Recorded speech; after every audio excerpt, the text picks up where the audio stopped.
Sabihin mo ito sa iyong anak kung nais niyang magkaroon ng magandang buhay. Hindi kaginhawaan, hindi shortcuts, kundi prinsipyo, disiplina at direksyon. Narito ang 5 alituntunin na dapat matutunan ng bawat anak na lalaki. Una, lumayo ka sa mga taong sinasayang ang kanilang buhay. Yung mga nabubuhay sa alak dahilan at puro ginhawa ay unti-unting papatayin ang iyong liwanag dahil natatakot sila sa taong may pangarap at ningning. Ikalawa, mag-aral ka. Matuto ka ng may halaga.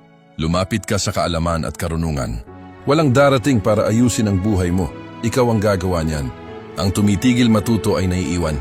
Ikatlo, panagutan mo ang iyong mga ginagawa. Kung may nakita kang kalat, pulutin mo.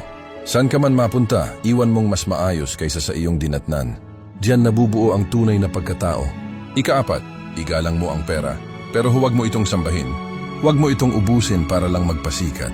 Ingatan mo ang iyong pangalan at salita, ang reputasyon mo ay mas mahalaga kaysa sa anumang luho. Ika-5, ilagay mo ang Diyos sa iyong puso at matutong maglingkod sa iba. Ang mga nagbibigay ng tapat ay laging ginagantimpalaan ng buhay. At ito ang pinakamahalagang bahagi. Ang pagiging lalaki ay hindi nasusukat sa kung anong meron ka, kundi sa kung sino ka nagiging. Maglakad ka ng may layunin, mamuhay ka ng may pananampalataya, kumilos ka ng may kababaang loob.